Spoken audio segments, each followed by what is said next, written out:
नमस्कार साथियों, मैं राजकुमार। आप देख रहे हैं साइंस व राजकुमार।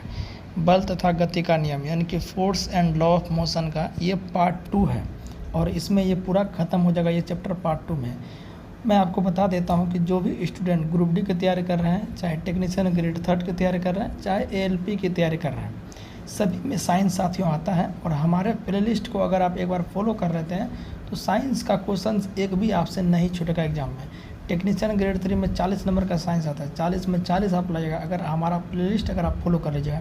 हमारा प्लेलिस्ट एक बार विजिट करिए, उसमें बायोलॉजी हमने पढ़ाया हुआ है, पूरा केमिस्ट्री पढ़ाया हुआ है और ये फिजिक्स की श्रृंखला चल रही है।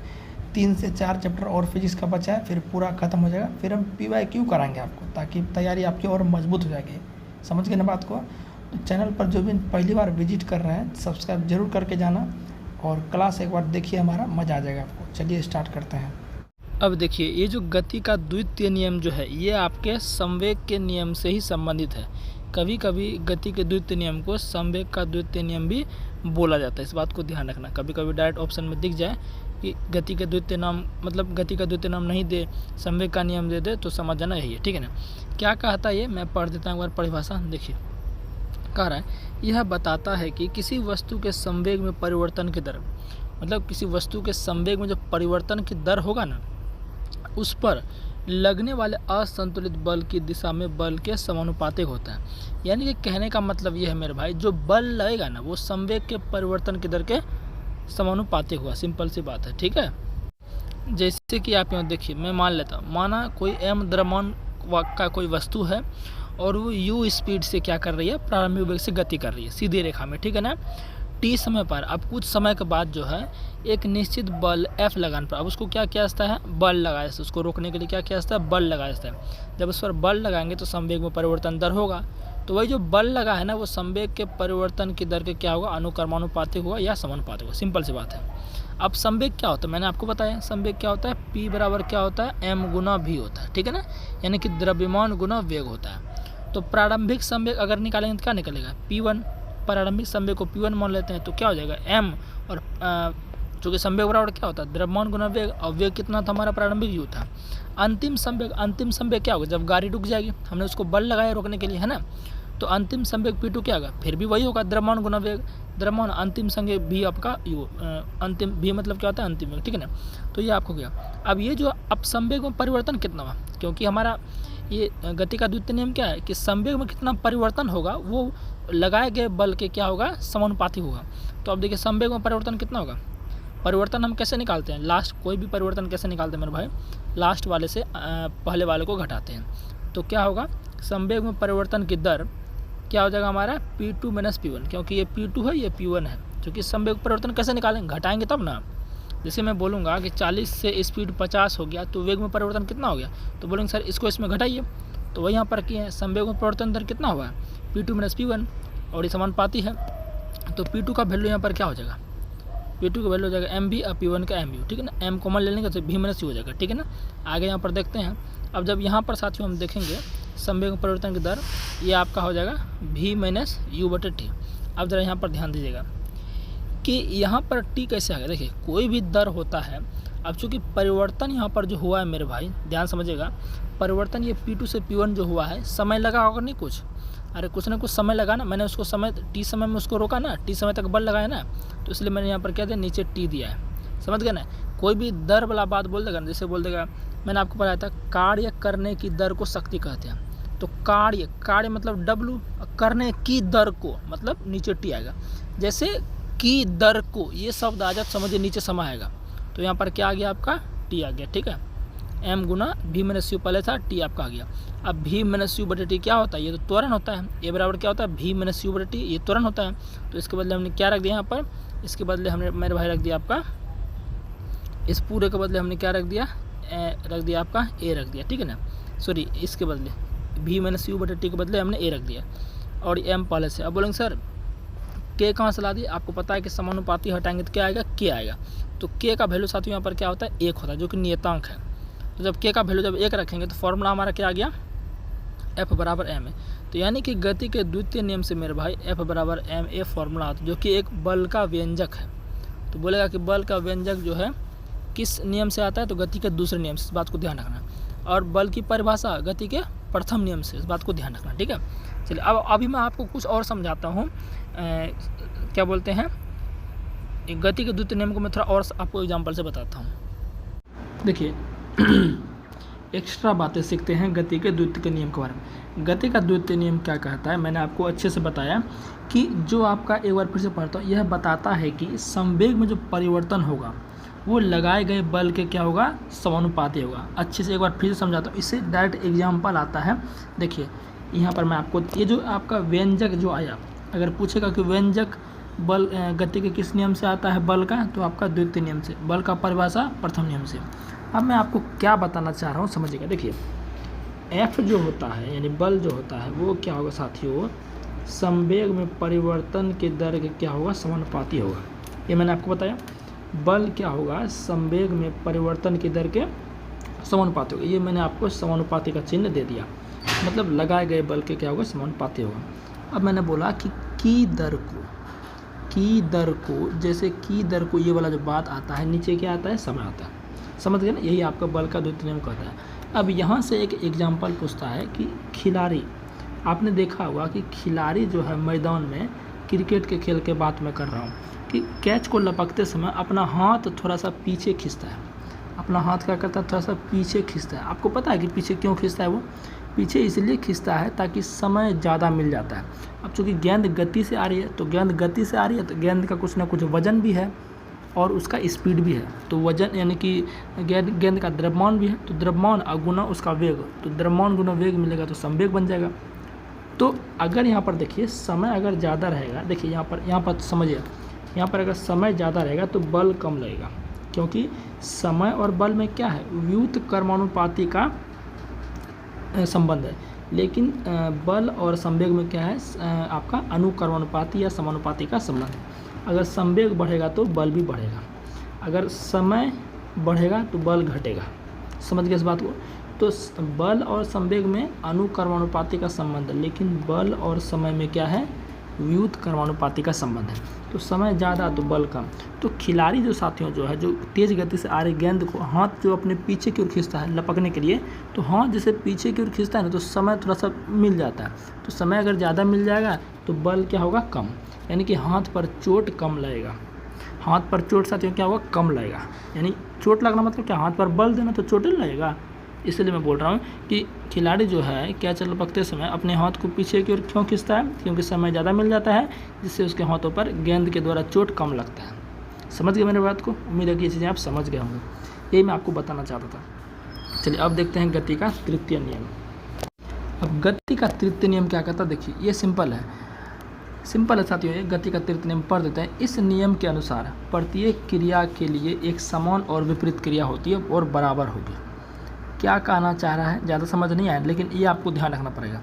प्रत्येक क्रिया के लिए क्या होगा, विपरीत प्रतिक्रिया होगा, बराबर होगा। प्रत्येक क्रिया के लिए मतलब कोई भी एक्शन अगर आप कर रहे हैं, तो वैसा ही आपको अपोजिट दिशा में रिएक्शन मिलेगा, इक्वल मिलेगा। नहीं समझे क्या, फिर से बताता हूँ। जैसे कि मैं आपको अच्छे से एकदम बढ़िया एग्जांपल देता हूँ। आप जो है चेयर पर बैठे हैं, आप कुर्सी पर बैठे हैं, तो आप क्या कर रहे हैं, आपका जो कमर है, पूरा बॉडी है, कुर्सी पर क्या कर रहा है, बल लगा रहा है। तो आपने एक्शन किया बल लगाने का, तो लेकिन तो आप कुर्सी पर बैठ रहे हैं तो नीचे तो आप नहीं गिर रहे हैं, कुर्सी पर आप अच्छे से बैठे हुए हैं। क्यों बैठे हुए हैं, क्योंकि कुर्सी भी आप पर बल लगा रहा है। जितना बल आप लगा रहे हैं कुर्सी पर बैठने के लिए, उतना ही बल आपका कुर्सी का सतह आप पर लगा रहा है। तो आप लगाएं, जैसे आप ऐसे लगाएं बैठने के लिए और कुर्सी भी आप पर ऐसे लगाएं, तो ये ऐसे हो गया, ये इसका तो अपोजिट लग रहा है ना। अरे भाई आप ऐसे बल लगाए और कुर्सी आप पर ऐसे बल लगाए, तो अपोजिट बल लग रहा है लेकिन बराबर लग रहा है। सपोज अगर आप 50 न्यूटन का बल लगा रहे हैं कुर्सी पर बैठने के लिए, तो कुर्सी भी आप पर 50 न्यूटन का ही बल लगा रहा है। समझ रहे बात को, यानी कि प्रत्येक क्रिया के विपरीत प्रतिक्रिया होगा और बराबर होगा। समझ गए बात को ना। तो ये आपका क्या है, गति का तृतीय नियम है। बहुत एग्जाम्पल इसके लिए हम दे सकते हैं। यहाँ पर मैं आपको लिख रहा हूँ, अर्थात जब एक वस्तु दूसरे वस्तु पर बल लगाती है तो दूसरी वस्तु पर समान बल लेकिन विपरीत दिशा में लगता है। यानी कि आप अगर 50 न्यूटन का बल लगा रहे हैं किसी पर, तो दूसरी वस्तु भी आप पर 50 न्यूटन का ही बल लगाएगी, बराबर बल होगा और विपरीत दिशा में होगा। आप अगर इस दिशा में, तो वो वस्तु इस दिशा में होगा। यही आपका क्या है मेरे भाई, यही आपका क्या है, आपका गति का तृतीय नियम है। समझ गए मेरे भाई बात को। चलिए यह बल हमेशा युगल होता है, यानी कि पेयर में होता है। यह बल हमेशा ऐसा नहीं कि आप बल लगा दिए और वो आप पर बल नहीं लगाए, ऐसा नहीं होगा। पेयर का मतलब क्या है, जोड़ा होगा, आप लगा रहे हैं तो वो भी लगाएगा, लेकिन वो विपरीत दिशा में और बराबर बल लगाएगा। समझ रहे हैं बात को ना। चलिए वही हमने यहाँ पर साथियों आपके लिए लिखा हुआ है। किसी एकल बल का अस्तित्व नहीं होता है। एकल बल का तो कोई अस्तित्व नहीं होता है। मतलब आप अगर बल लगा रहे हैं और सोच रहे हैं कि आप जिस पर बल लगा रहे हैं और वो आप पर बल ना लगाए, ऐसा नहीं हो सकता है। तो वही यहाँ पर बोला है, एकल बल का अस्तित्व होता ही नहीं है। जब भी बल लगेगा तो पेयर में लगेगा, जोड़े में बल लगेगा। समझ गए ना बात को। जैसे यहाँ पर देखिए मैंने आपको बताया हुआ यहाँ पर देखिए, और आप यहाँ पढ़ सकते हैं, किसी एकल बल का अस्तित्व नहीं होता है, बल्कि ये हमेशा युगल रूप में होते हैं। इन दोनों विरोधी बलों को क्रिया तथा प्रतिक्रिया बल कहा जाता है। समझ गए ना। अब यहाँ पर देखिए, यहाँ पर मैंने एक डायग्राम लिया है। यहाँ पर 2 स्प्रिंग है। कितना स्प्रिंग है? 2। एक ये स्प्रिंग ये है, एक स्प्रिंग ये है। इस स्प्रिंग का एक छोर को जो है एक दीवार से बांधा गया, और इसका जो बीच वाला जो पार्ट है और इस स्प्रिंग का जो है, दोनों को यहाँ पर बांध दिया गया है। इस स्प्रिंग का दूसरा छोर और इस स्प्रिंग का पहला छोर, दोनों क्या कर दिया गया, बांध दिया गया।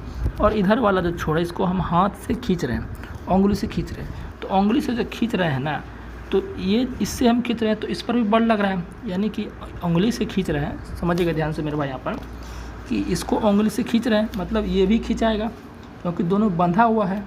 इसको अगर खींच रहे हैं तो ये भी खिंचाएगा क्योंकि बंधा हुआ है। यानी कि हम कह सकते हैं इसके द्वारा इस पर बल लगा रहे हैं, तो यहाँ पर इसके द्वारा भी इस पर बल लगेगा, विपरीत दिशा में और बराबर बल लगेगा। समझ पाए क्या बात को? उम्मीद है कि समझ गए होंगे। ठीक है, चलिए अब यहाँ पर देखते हैं। हालांकि क्रिया और प्रतिक्रिया बल मान में हमेशा समान होते हैं, फिर भी ये बल एक समान परिमाण के त्वरण उत्पन्न नहीं कर सकते। मतलब ये एक्सीलरेशन क्या करेगा, एक्सीलरेशन एक समान उत्पन्न नहीं करेगा, त्वरण एक समान ये उत्पन्न परिमाण में नहीं करेगा। समझ गए? ऐसा इसलिए क्योंकि प्रत्येक बल अलग अलग द्रव्यमान की वस्तुओं पर कार्य करता है। मतलब कि देखिए यहाँ पर क्या बोल रहा, समझिएगा बात को। आपको पता है कि बल जो लग रहा है, प्रत्येक क्रिया के प्रतिरूप जो है समान प्रतिक्रिया होगा आपका। बल तो यहाँ पर समान लग रहा है, जैसे कि आप 5 न्यूटन का कुर्सी पर बल लगा रहे हैं बैठने के लिए, तो कुर्सी भी आप पर 5 न्यूटन का ही बल लगा रही है। लेकिन यहाँ पर एक समान त्वरण नहीं होगा। क्यों मेरे भाई? क्योंकि वस्तु का वजन अलग अलग है। मतलब कुर्सी आपका जो है कितना, कुर्सी आपका मान लीजिए कि 3 kg का कुर्सी है और आपका वजन जो है 50 kg का है, तो वजन अलग अलग है, तो त्वरण समान कैसे होगा? इसलिए एक समान त्वरण नहीं होगा, वो ये बात कह रहा है। ठीक है ना। चलिए समझ गए बात को यहाँ पर। अब यहाँ देखिए, अच्छा यहाँ पर देखिए मैंने आपके लिए जो है न्यूटन के गति के दूसरे नियम के उदाहरण यहाँ पर मैंने आपको दिए हैं। यहाँ पर देखिए दिए हैं। ठीक है, यहाँ पर देखिए एक चीज़ मिस्टेक हो गया है मुझसे लिखने में, तो मैं आपसे विनम्र विनती करता हूँ कि जिसके पास भी हमारा ये नोट्स है, जो भी नोट्स लिए हैं मेरे भाई, जो भी साइंस का नोट्स हमारा परचेज़ किए हैं, उनसे विनती है कि यहाँ पर आप जो है तीसरा कर लेना है ना। मैंने गलती से लिख दिया है, आप यहाँ पर तीसरे नियम कर लेना। ठीक है ना, तीसरे नियम, जिसके पास भी नोट्स है उसको इसको करेक्ट करना। ठीक है ना। चलिए यहाँ पर तीसरा होना चाहिए, मैंने गलती से दूसरा लिख दिया है। ठीक है ना। तो ये तीसरे नियम के मैंने यहाँ पर क्या अलग अलग एग्जाम्पल दिए हैं। देखिए हम ज़मीन पर चल पाते हैं, यहाँ पर देखिए हम ज़मीन पर चल पाते हैं, यहाँ भी न्यूटन का तीसरा नियम लग रहा है। कैसे सर? हम ज़मीन पर चल रहे हैं तो पैरों के माध्यम से सड़क पर क्या कर रहे हैं, दम लगा रहे हैं, बल लगा रहे हैं, तो सड़क भी हम पर उतना ही बल लगा रहा है। यानी कि क्रिया हम क्या किए, हम एक्शन किए, और रोड हम पर क्या किया, रिएक्शन किया। यानी कि आप क्रिया करेंगे, दूसरा भी क्या करेगा, आप पर प्रतिक्रिया करेगा। यही तो है क्रिया प्रतिक्रिया का नियम को न्यूटन का तीसरा गति का नियम कहते हैं। इतना बार बोल रहा हूँ तो आप समझ गए होंगे। ठीक है, तो हम ज़मीन पर चल पाते हैं, यहाँ पैर ज़मीन पर पीछे की ओर बल लगाता है और ज़मीन आपको आगे की ओर धकेलता है। समझ गए ना, ये आपका तीसरा नियम। और देखते हैं दूसरा, जब आप तैरते हैं तो आप पानी को क्या करते हैं, पीछे की ओर धकेलते हैं और पानी आपको आगे की ओर धकेलता है। आप जब तैरते हैं तो पानी को क्या करते हैं, पीछे की ओर धकेलते हैं ना, आगे बढ़ने के लिए। तो आप आगे क्यों बढ़ पाते हैं? क्योंकि पानी आप पर आगे की ओर बल लगा रहा है, इसलिए आप आगे बढ़ पा रहे हैं। सिंपल सी बात है। ठीक है, तो क्रिया प्रतिक्रिया यहाँ भी हो रहा है।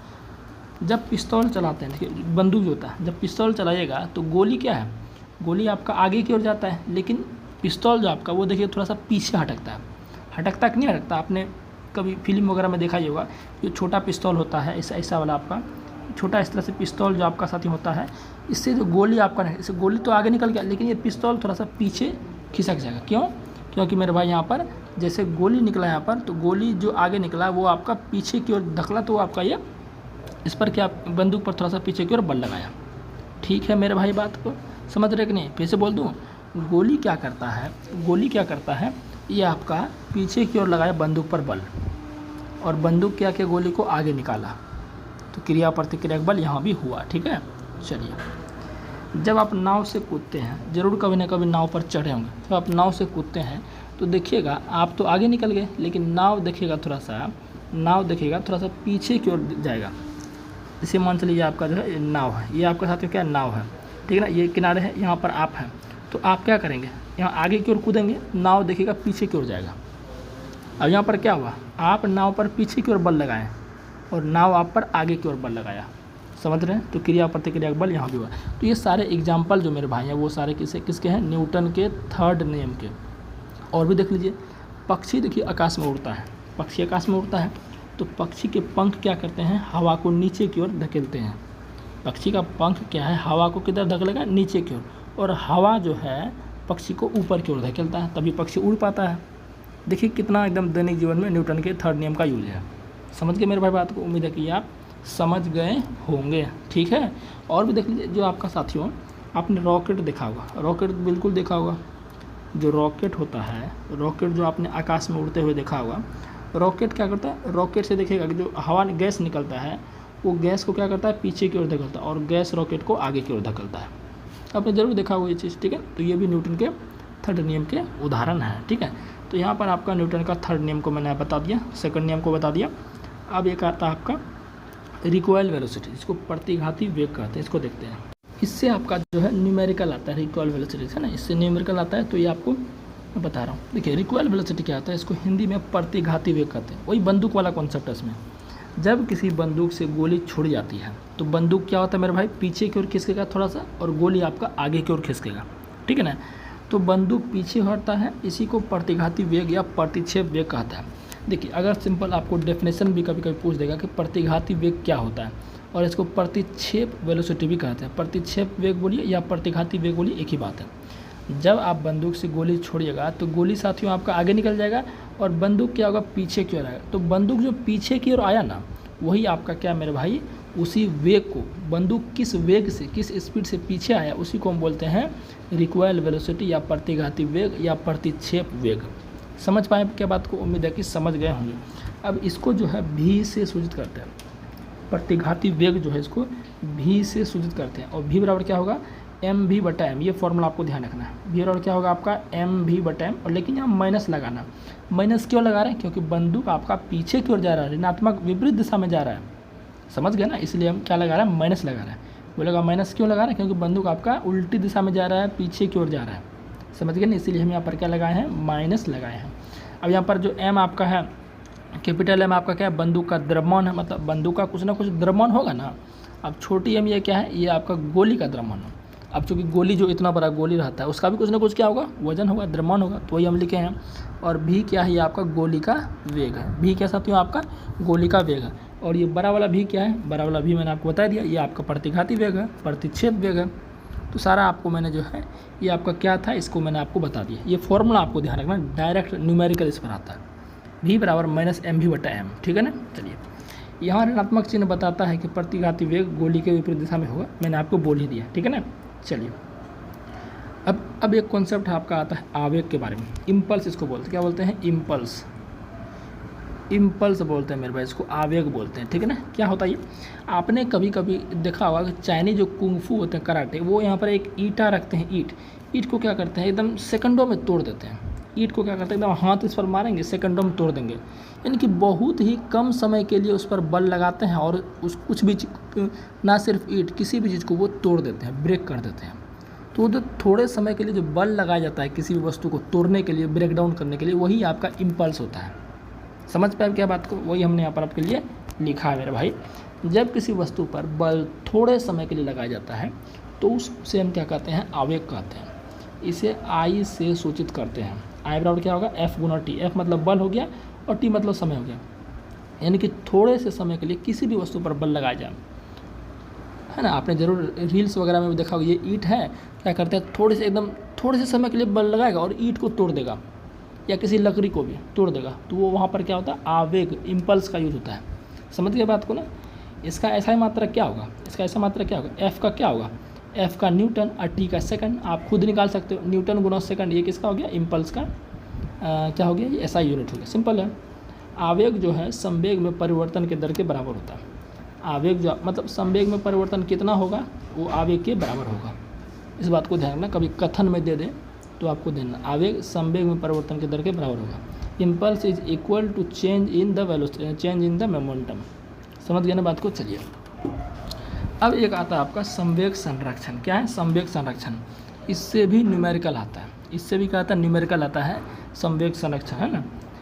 दो वस्तुओं के संवेग का योग टकराने के पहले और टकराने के बाद क्या होता है बराबर आता है, जबकि उन पर कोई असंतुलित बल कार्य ना करे। इसका कहने का मतलब क्या है मेरे भाई, जब कोई दो वस्तु गति करे, मान लीजिए एक हमारे ये कार ए है और ये कार बी है, इस कार का नाम ए देते हैं, इस कार का नाम बी देते हैं। ये कार अगर गति कर रही है तो इसके पास संवेग होगा, ये भी कार गति कर रही है तो इसके पास भी संवेग होगा। अब संवेग क्या होता है, मैंने आपको बताया ना, द्रव्यमान गुना वेग, मतलब द्रव्यमान गुना यानी कि m गुना भी संवेग होता है आपका। कोई चीज़ गति कर रही है तो उसका कुछ ना कुछ द्रव्यमान है, उसका कुछ ना कुछ वेग है, और दोनों को गुना कर देंगे तो संवेग बन जाता है। यही है ना मेरे भाई। तो संवेग संरक्षण का मतलब क्या हुआ कि दो वस्तुओं के संवेग का योग जो होगा ना वो टकराने के पहले और टकराने के बाद क्या होगा बराबर होगा। ये तब होगा जब तक उस पर कोई बाहरी बल कार्य ना करे। ठीक है, ये दोनों कार चल रही थी, ये इधर चल रही थी और ये इधर चल रही थी, दोनों क्या भी कुछ गलती कारण दोनों टकरा गई।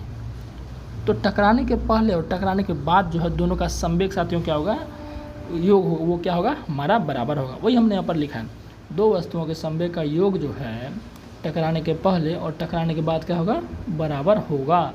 लेकिन कंडीशन क्या है कि बाहरी बल उस पर कुछ कार्य ना करना चाहिए, यानी कि कोई असंतुलित बल उस पर कार्य नहीं करना चाहिए। क्योंकि असंतुलित बल से क्या होता है वस्तु गति करती है। मैंने शुरू में बताया था संतुलित बल से वस्तु गति नहीं करेगा, लेकिन असंतुलित बल से वस्तु गति करेगा। समझ गए ना। चलिए तो यहाँ पर इसके लिए फॉर्मूला न्यूमेरिकल आता है मेरे भाई, न्यूमेरिकल आता है। न्यूमेरिकल ध्यान रखना है कि mu1 प्लस m2u2 बराबर m1v1 प्लस m2v2।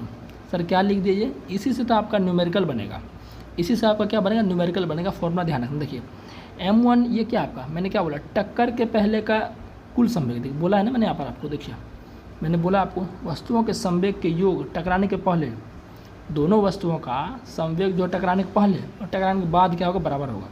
वही हमने यहाँ पर लिखा हुआ है, वही हमने यहाँ पर देखिए m1u1 प्लस m2u2 ये हो गया टकराने के पहले और ये होगा टकराने के बाद। सर कैसे फॉर्मूला ये आ गया थोड़ा बता दीजिए। देखिए दो वस्तु है, पहला वस्तु ये हो गया, एक मिनट रुकिए, पहला वस्तु क्या हो गया, ये हो गया आपका पहला वस्तु, ये साथियों आपका क्या हो गया पहला वस्तु, और ये आपका हो गया दूसरा वस्तु। ये टकराने के पहले है और टकराने के पहले पहला वस्तु, टकराने के बाद दूसरा वस्तु। ठीक है ना। संवेग बराबर होगा, संवेग बराबर होगा दोनों का। देखिए पहला वस्तु का संवेग लेते हैं, संवेग क्या होगा m गुना भी, क्या होगा m गुना भी, यही होगा ना। तो बताइए पहले वस्तु का द्रव्यमान मान लेते हैं m1 और पहले वस्तु का वेग, अब चूँकि प्रारंभिक वेग क्या होगा u1 होगा, तो m गुना u1 तो हो जाएगा हमारा m1 u1 हो गया, ये पहले वस्तु का। अब उसी तरह दूसरे वस्तु का ले लेते हैं टकराने के पहले संवेग, दूसरा वस्तु का वजन द्रव्यमान मान लेते हैं m2 और दूसरे वस्तु का जो प्रारंभिक वेग मान लेते हैं u2। तो क्या होगा हमारा, फिर से करेंगे m गुना भी, m का मतलब m2 और v का वेग का मतलब u2, तो ये हमारा हो गया m2 u2। समझ के बात को ना। अब फिर से हम देख लेते हैं, अब ये हो गया टकराने के पहले और यहाँ पर लेते हैं हम टकराने के बाद। अब टकराने के बाद मतलब टकरा गया, मतलब वो वेग उसका जीरो हो गया, यानी कि अंतिम वेग हो गया, अंतिम वेग हो गया ना। अंतिम वेग किसको सूचित करते हैं v1 और v2 से। पहले कार का अंतिम वेग v1, पहले दूसरे कार का अंतिम वेग v2, तो हो गया m1 v1 m2 v2। संवेग करोगे ना p बराबर क्या होगा m भी होगा, तो m के बदले m1 होगा और अंतिम वेग क्या होगा पहले कार का v1 होगा, फिर p बराबर क्या होगा m2 v2 होगा, पहले कार का दूसरे कार का द्रव्यमान m2 और दूसरे कार का अंतिम वेग v2 m2 v2। तो वही मैं कह रहा हूँ मेरे भाई, ये फॉर्मूला इसी तरह से आता है। आखिर फॉर्मूला कैसे प्रूव होता है वो आपको ध्यान रखने की जरूरत नहीं है, फिर भी मैंने आपको बता दिया कैसे प्रूव हुआ ये। m1u1 plus m2u2 m1v1 plus m2u2 टकराने के पहले का कुल संवेग दोनों वस्तुओं का, टकराने के बाद कुल संवेग दोनों वस्तुओं का बराबर होगा। समझ गए ना। यही आपका क्या है संवेग संरक्षण का सिद्धांत है। अगर डायरेक्ट कभी कभी एग्जाम में फॉर्मूला भी पूछ रहे तो आप बना सकते हैं। टकराने के पहले का कुल संवेग दोनों वस्तुओं का बराबर होगा टकराने के बाद कुल संवेग दोनों वस्तुओं का। और रॉकेट जो होता है, ध्यान कभी कभी पूछता है कि रॉकेट जो है किस सिद्धांत पर कार्य करता है, तो रॉकेट इसी सिद्धांत पर कार्य करता है, संवेग संरक्षण के सिद्धांत पर। ठीक है ना। तो यहाँ से मेरे भाई आपका ये फॉर्मूला क्या बोलते हैं ख़त्म हो गया। Numerical science by Rajkumar channel पर आपको कराया जाएगा। लेकिन अभी फिजिक्स पूरा खत्म होने देते हैं, इसके बाद गुरुत्वाकर्षण बचा है आपका, और आपका क्या बात बोलते हैं, और आपका बचा है मेरे भाई आपका कार्य ऊर्जा और ध्वनि बचा है, इनको ख़त्म करेंगे। और देखते हैं कुछ फैक्ट है, ध्यान रखिए गैलीलियो के बारे में मैंने लिख दिया है कि द लिटिल बैलेंस बुक में तुला द्वारा पदार्थों के आपेक्षिक घनत्व प्राप्त करने के लिए आर्किमिडीज की विधि का वर्णन किया गया। ये फैक्ट है, थोड़ा ध्यान रख लीजिएगा। नत समतल के प्रयोग से किसी गिरती हुई वस्तु के गिरने की दर कम होने संबंधी अपने सिद्धांतों को प्रस्तुत किया। ये देख लीजिएगा, थोड़ा सा फैक्ट मैंने लिख दिया है। इसने दूरबीन की भी खोज की, किसने, गैलीलियो ने दूरबीन की खोज की। अपने स्वयं के द्वारा निर्मित दूरदर्शी से शुक्र तथा शनि ग्रह के निरीक्षण से यह तर्क दिया कि सभी ग्रह सूर्य के परितः ही कक्षीय गति करते हैं, ना कि पृथ्वी के परितः। देखिए यहाँ पर देखिए, ये गैलीलियो ने कहा है कि सभी ग्रह सूर्य के चारों ओर ही गति करते हैं, ना कि पृथ्वी के चारों ओर। ये बात किसने कही? गैलीलियो ने। तो यह फैक्ट है, ये सब ध्यान रख लीजिएगा, ठीक है ना। इस तरह से ये चैप्टर मेरे भाई आपका खत्म होता है। नेक्स्ट टाइम ग्रेविटेशन आपके लिए लेकर आएंगे। चैनल पर नए जो है सब्सक्राइब जरूर करना है। मिलते हैं नेक्स्ट वीडियो में।